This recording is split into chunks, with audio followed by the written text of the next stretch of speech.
This episode is brought to you by Nespresso and Samra Origins by the Weekend Coffee Collection. Introducing Samra Origins. My collaboration with Nespresso is a connection to my roots, to my mother, Samra.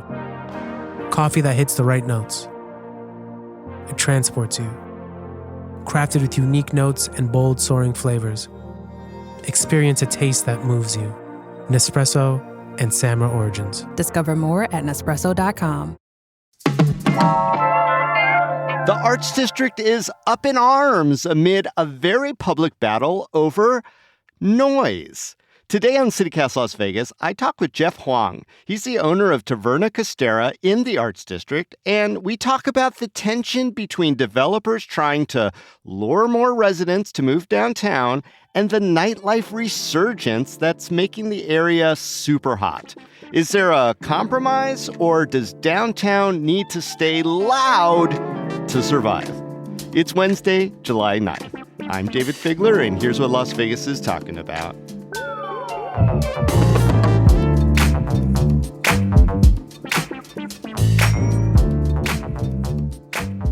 All right, Jeff, why are people right now fighting over noise downtown? Walk us through, I don't know, the showdown, and start at the beginning for me. I mean, it's a very good question. The whole reason all of our businesses are in the Arts District, the whole reason people come to the Arts District is because of the live entertainment. That is the scene, it's the backdrop for, all the restaurants and the other businesses in the nightlife. So basically what happened is, we're all minding our own business. And then last week, all the business owners in the Arts District, we got an email from the city of Las Vegas, which says there's a proposed amendment to the existing noise ordinance, right? Okay. So basically, there's a citywide noise ordinance, which is 10 p.m. every day. Right. That covers pretty much all over the city of Las Vegas. And just to make it clear, Taverna Costera is a restaurant and a bar. You have outdoor space, you have a rooftop space, and oftentimes local bands and poets and artists are, there doing their thing, right? Every day. So we're open Wednesday through Sunday. We have live music Wednesday, Thursday, Friday, Saturday, Sunday. We have an open mic, on Wednesdays. We do, slam poetry, everything from, acoustic acts to R&B to hip hop to comedy. Right. You're just a little bit north of Charleston. People might be familiar with the old Arts Factory, has the big sign on it. You're just a little bit north of that, right? Yes. We're right adjacent to it. We're like the only rooftop in the area. We're right on top of First Friday. So anytime you see a picture of First Friday from above, it's from our roof. Yeah. Okay, so let's get back to this email. The email says the city is thinking about or considering maybe changing this noise ordinance. In what way? Well, this is part of the conversation is where this is coming from, right? Mm-hmm. So right now, the existing noise ordinance, for the city of Las Vegas, it's 10 p.m. The Arts District operates off an exemption to the noise ordinance. So the exemption is what allows us to stay open, have live music outdoors until 2 a.m. on Friday and Saturday and midnight on Thursday. So the proposal would eliminate the exemption. So what happened once you got that email? Well, we looked at it. I was looking at my phone, and I was like, okay, what's going on here? So first thought, forwarded it to the lawyer. Oh, you have a lawyer involved already right away? Yeah. I mean, the guys we work with on a daily basis, right? Got it. And then, the second thought was, you need to connect to everybody who might be affected by this and see what's going on. So, we connected to Rebar and Berlin and 18 Bin and Audio Bar and Swan Dive and Ninja Karaoke and Jamie Land and Ola Habibi, right? So okay, these are all the bars and restaurants, many of which do live music and sort of inside outside. All of us. Okay, right? These are all the guys within the Arts District that do operate until 2 a.m. some days. Mm-hmm. And the first step is see what we're actually looking at, like who's behind this, who knows what. And then the next step was to craft a statement. As I said, look, I'm going to craft a statement. If you guys want to sign on to this, because right now, the email to us said, look, we have until July 31st to respond and make a formal response. Like, we don't really know what we're up against. We kind of sorted, the best path. What we do have is the internet. Obviously, I don't know, depending on who's behind this, they're expecting us to do a certain thing. We did something else. Right. And so I kind of keep an eye, because I live down there as well. I keep an eye on, all the social medias and stuff. And this one was definitely a furor I saw your statement, which was very, let's just say this, your statement was very measured.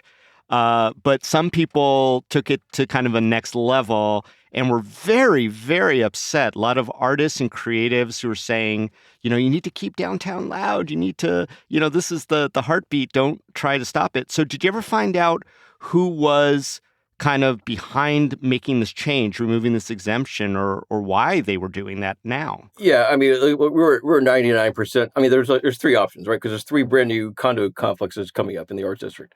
Right away, it's the obvious catalyst, and it's one of these three. We had a pretty good idea who, just from talking to the guys in the neighborhood. So as soon as I posted that statement, the city of Las Vegas came out and said, look, there's actually nothing being discussed. It's just a request for feedback. There's nothing on the agenda. There's no vote pending. So the city has already distanced themselves from this conversation. Yeah, no, and I want to make it real clear. I saw that as well, that the city, because, there was like this backlash, I think, of all these artists just kind of like being very emotional about the volume. Did that surprise you? No, not at all. I mean, this is the whole reason we're in the Arts District. It's because it is the entertainment district for Las Vegas, right? So the other thing that happened is, the city made their statement, but then Midtown, the project, that's the one next to us, they came out and made a statement and basically said, yeah, it's us, right? So we're behind it. But they basically trying to pin it on the city. They said, well, it's actually the city's idea. We're just going along with it. Oh, interesting. Now, Midtown, for people not familiar, we just actually did an episode here on CityCast with the developers of what they're calling the Midtown, which is a little bit, I would say, even north of where you are, headed closer to downtown, where they want to build, condos that aren't necessarily cheap. They said that the penthouse there is going to be over $1 million to buy in. And, they made some very controversial statements on this podcast about, gentrification and that there's not really much of a culture scene down there. And people push back on that. So, Jeff, what do you think would happen if this noise ordinance exemption is removed for the Arts District? I mean, it basically crashed the entire neighborhood. There's an entire ecosystem here. Just on our side of Charleston, it's us, Audio Bar, Berlin, 18 Bin. We are basically the entire Ninja Karaoke. So that is our entire neighborhood right now. If we were to shut that down after, basically removing the exemption would put us at 10 p.m. would be the noise cap. That would be our entire business, right? That's all five of us. We are really? The only things. I'm just wondering how loud it is because, that you could still be up to, from I understand it from the statute, 60 decibels. By comparison, 85 decibels prolonged is bad for your hearing. I mean, do we really need loud music at 1 a.m. and muscle cars revving their engines to have a good time? Can't it just be a little quieter? I mean, that's the thing. It's like you wouldn't move to Manhattan and expect a quiet neighborhood, right? That is what you go for. People come to Las Vegas Strip. The sound you get is the sound you get, right? Like what you're going to the Strip for. It's the same deal in the Arts District. It's the entertainment district. That's what we're doing. That's the reason you're here. That's the reason you're building these condos. Yeah, but there are businesses downtown like bars and whatnot that have indoor spaces. They'd be okay with that, right? They think it's actually quite ignorant. Let's say you're a bar owner and you have your indoor space, and you're like, well, this doesn't really bother you, but it does because it impacts the entire neighborhood. And to say that the noise ordinance doesn't affect us is completely ignorant of the impact that the neighborhood has on your business. We've been by ourselves on an island. We opened 4 years ago. In the time that we've been here, Artifice is closed, the Garden's closed. So when Craft Creamery opened next to us in September, that was the first food and beverage business to open next to us, within 80 yards of us since we opened. So we've been on an island by ourselves for 4 years. We know the impact of having neighbors. Having Audio Bar next to us is very good for us. Having 18-bit next to us is very good for us. So if you're on the other side of the street and you don't know what it's like not to have any neighbors, it's very ignorant to say, okay, well, if these guys go away, then it doesn't bother us. I guess it comes down to, the fact that this area also does have residential and it is growing. I mean, you don't have to know too much about future plans to see buildings going up that look like apartments or condos. As a small business owner, I mean, don't you want more residential projects nearby? And, isn't that also good for the city to have those taxes and thereby it trickles down for improvements around your business, et cetera? Oh, for sure. I mean, I wrote this just 2 weeks ago, the week before this whole thing happened. I wrote this whole thing about the new projects in the neighborhood, right? One of them is the Evel Knievel Museum coming in next door. They're coming from Kansas, and that museum has 100,000 visitors a year. The Neon Museum is coming from, Las Vegas Boulevard. They're 200,000 plus visitors a year. So those are the two that keyed in on. And there's also the three condo projects. And this is what I wrote. It's like, this is very good for the neighborhood, right? So right now, the Arts District, our business is probably 80% locals, 20% tourists. In the future, that will change. As the Arts District grows, we will draw more tourists from the Strip. Right now, that's not the case. But at some point, that will be. But right now, we're 80% locals, but nobody actually lives in the Arts District, right? So we're kind of a local destination still for, Wait, did you just say no one lives in the Arts District? Numbers wise, right? Right. So it's not density. I mean, that's what they're what they're shooting for, Jeff, right? Yeah, I mean, and I've talked to some of the developers, not just Midtown, just very casually, and they're like, look, there has to be a balance when you have, entertainment and residences. People have to get up early in the morning for work sometimes. They can't keep partying all night long, but also, we want to draw people to come down so that it's a good ecosystem. I mean, don't they have some kind of point, Right. Well, the way to draw that is with what we have, right? And there already is a compromise, right? It's 2 a.m. on Friday and Saturday, midnight Thursday, 10 p.m. the rest of the week. So we're already at that compromise. These guys wouldn't be here if not for the thing we've been building.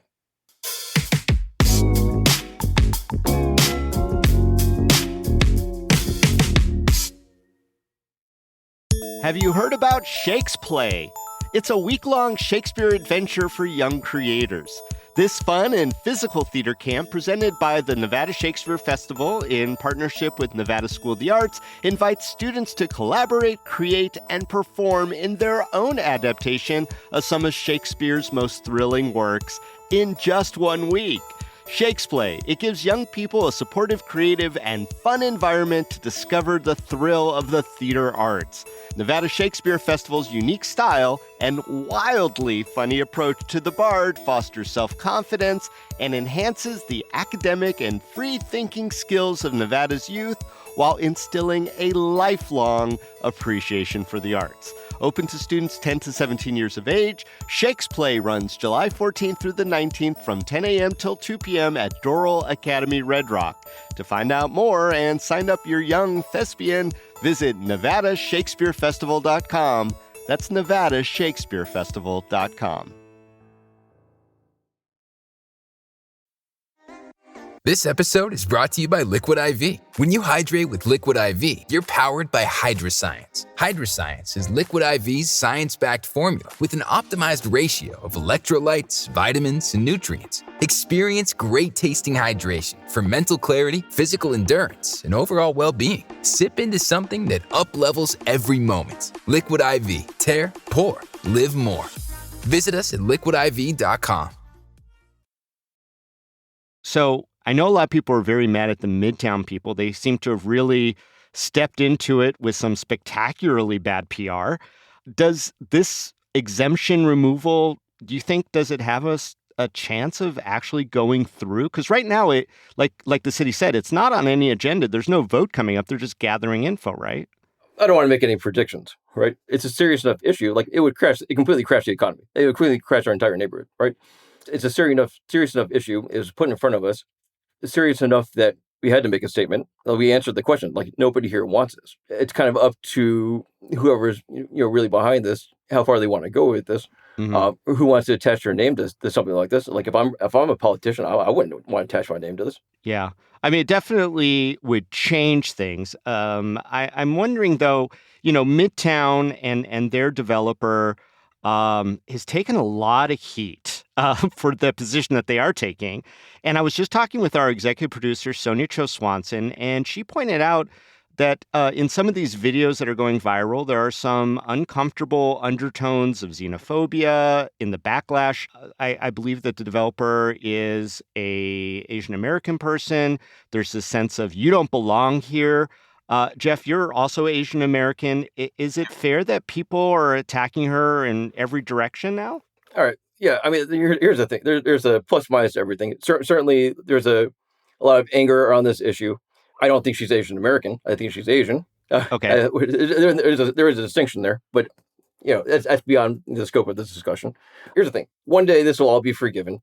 This project, the Midtown will come up. This is a project that I would like to welcome. That's my position on this. Right now, obviously, there's a lot of anger over this issue. the Asian aspect is an easy thing. If you're angry, it's an easy thing to hit on. It's not appropriate at all, but it is where we are at the moment. Yeah, I did see that there were a number of people calling for that to be removed, or that those people don't participate who are making those kind of comments and slurs. And Yeah. I just wondered, though, what this conflict says about the various struggles that are facing the Arts District right now. I mean, it's not just about noise, although that's the one everyone seems to rally around. What other kind of struggles are people facing as businesses in the Arts District, and what does this conflict over noise say about them all? Well, this thing I wrote 2 weeks ago, I do like an annual, the state of, the project in the Arts District. We have a lot going on. So like in 4 years, we've dealt with inflation. We're still dealing with the pandemic. We're not in the pandemic. We're still dealing with the fallout. The problem with inflation is that the cost of everything goes up, but our customers in the Arts District aren't making any more money. And then the other part of it is the high interest rates. So that stifles development. It also means that money is expensive. So all of this means our customers' wallets have been tightening up ever since we opened. Like, we've been open 4 years. So we've seen the economy slowing down ever since we opened. Yeah, and a lot of the places in the Arts District do seem to be getting a little bit more expensive, a little bit of price creep, the inflation that you're talking about. Yeah. So there's two parts to that challenge. One, as a business, our costs go up. We have to pass that on to the customer. The problem is the customer can't absorb those costs. So the other part of it is what's being built in the Arts District. Like some of these projects, some of these things come from the Strip. Some of these projects open with Strip pricing, and we know what Strip pricing is very bad right now. The cost of everything on the Strip has gone up over the last 20, 30 years. Right? Yeah. So some of that's come this way as well. So, there's other conflicts too, right? There's parking issues, there's affordability, maybe a supersaturation of food and drink and not enough retail, et cetera. What do you think about noise being the one thing that everyone seems to be rallying around and not some of those other issues? Well, the thing is, like, noise isn't the issue. It's the issue that one person's brought up, and then one person with enough influence to get this, on the table in front of us, right? I mean, that was the whole point of kind of like connecting with all the other business owners. It's like, look, nobody's asking for this, right? It's literally, one person at this stage. We don't think we're up against, a citywide initiative to change this area. We don't think. Yeah.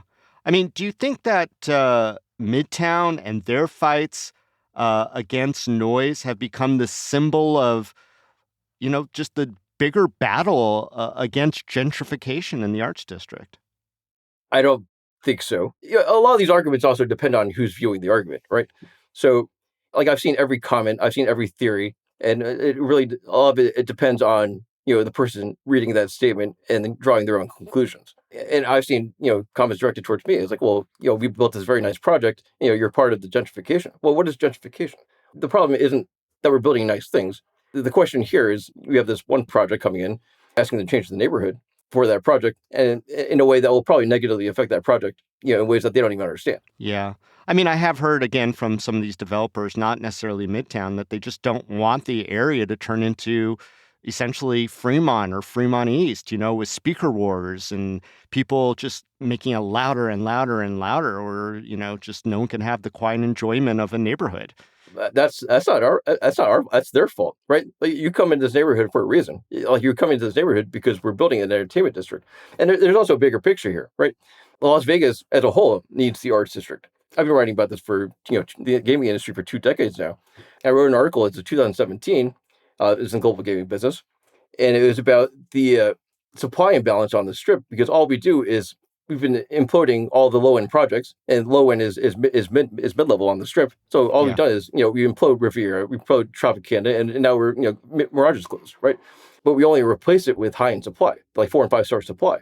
And so what's happened is, we have a supply imbalance, and now you're pricing out the low mid-end of customers on the Strip and making it completely inaccessible.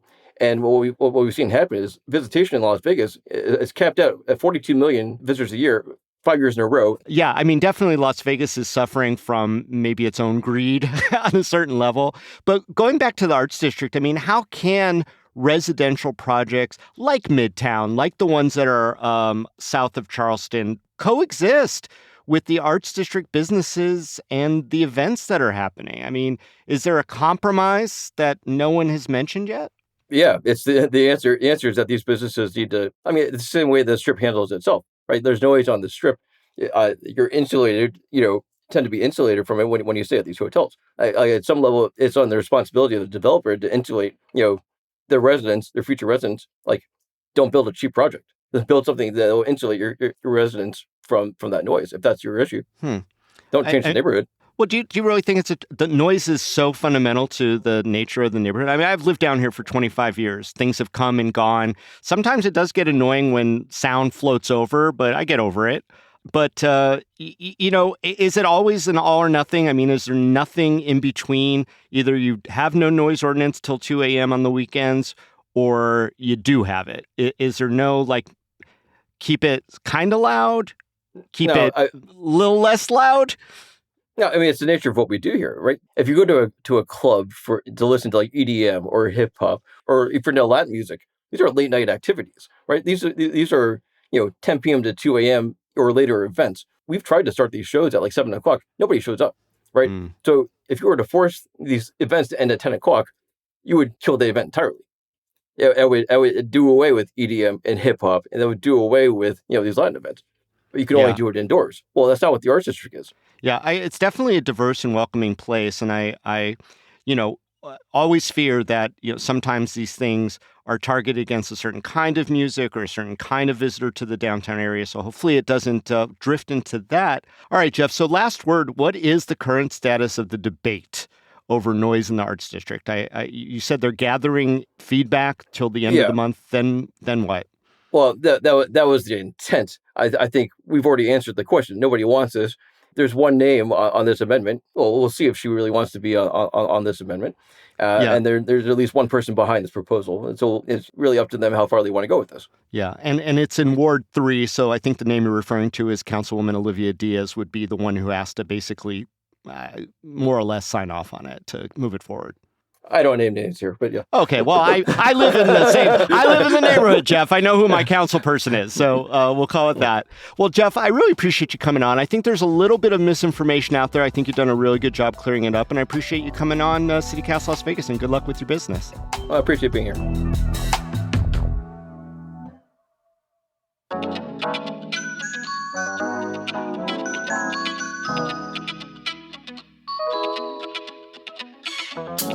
And that's all for today here on CityCast Las Vegas. If you enjoyed the show, why not tell a friend? You could rate the show, leave us a review. We read those. And subscribe to our morning newsletter. We'll be back tomorrow morning with more news from around the city. Till then, stay lucky.